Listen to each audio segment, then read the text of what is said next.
আর এদিকে টানা বৃষ্টিতে সিকিমে ধস, নর্থ সিকিমের আপার ডোংজুতে ধস। কি অবস্থা রয়েছে এই মুহূর্তে? ধস সরানো গেছে কিনা, কি অবস্থা জানবো। পার্থ রয়েছে আমাদের সঙ্গে। পার্থ, কি পরিস্থিতি এখন? টানা বৃষ্টি চলছে কিন্তু নর্থ সিকিম জুড়ে, এবং তার প্রভাবে কিন্তু নতুন করে ধস নামলো আপার ডোংজু এলাকায়। এবং আপার ডোংজুর সঙ্গে সিকিমের অন্য অংশ বা দেশের অন্য অংশের সঙ্গে সংযোগকারী যে লোহার ঝুলন্ত সেতু, তার মুখেই কিন্তু পাথরের বড় চাই পাহাড় ভেঙে নেমে এসছে।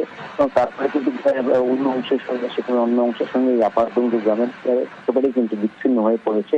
এবং স্বাভাবিকভাবে সেখানকার মানুষ যতটা উদ্বেগ উৎকণ্ঠায় রয়েছে। মঙ্গন জেলা প্রশাসন গোটা বিষয়টা একটু নজর রাখছে এবং সেনাবাহিনীর সঙ্গে কথা বলে যাতে বিকল্প কোনো পথ বের করা যায়। একেবারে বোঝাই যাচ্ছে সিকিমে ধস যেমন আমরা দেখলাম, তেমনি পাশাপাশি আপনাদের বলে রাখি যে উত্তরবঙ্গে এই দুর্যোগের মেঘ আগামী মঙ্গলবার পর্যন্ত কিন্তু ভারী থেকে অতি ভারী বৃষ্টির পূর্বাভাস রয়েছে এবং পাহাড়ে লাগাতার বৃষ্টিতে ফুঁসছে তিস্তা।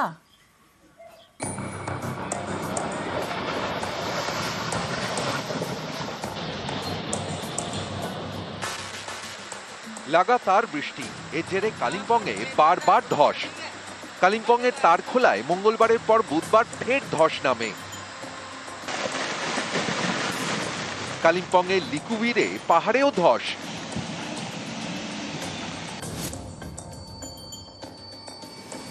সিকিমের নাগারে বৃষ্টি, জলপাইগুড়িতে ফুঁসছে তিস্তা। তিস্তার উপর নজরদারি চালাতে কন্ট্রোল রুম চালু করেছে উত্তর পূর্ব সেচ দপ্তর। মালবাজারের টোটোগাঁওয়ের বিস্তীর্ণ এলাকা জলমগ্ন। ৪৩টি পরিবারকে স্থানীয় আশ্রয় শিবিরে পাঠিয়েছে প্রশাসন।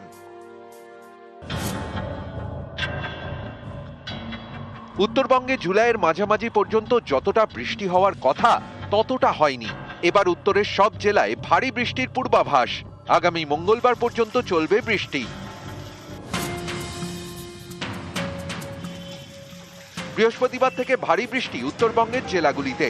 শুক্রবার বৃষ্টির পরিমাণ আরও বাড়বে বলে আশঙ্কা। ১ তারিখে উত্তরবঙ্গের আলিপুরদুয়ার এবং কোচবিহার এই দুইটি জেলা বাদ দিয়ে প্রত্যেকটা জেলাতেই কিন্তু দু এক জায়গায় বিক্ষিপ্তভাবে ভারী বর্ষণ হওয়ার সম্ভাবনা আছে। শনিবারও উত্তরবঙ্গের সব জেলায় বৃষ্টি হতে পারে। ভারী থেকে অতি ভারী বৃষ্টির পূর্বাভাস দার্জিলিং, কালিম্পং, জলপাইগুড়ি এবং আলিপুরদুয়ারে। রবিবার, সোমবার এবং মঙ্গলবারও ভারী থেকে অতি ভারী বৃষ্টি চলবে উত্তরবঙ্গে। নিউজ 18 বাংলা।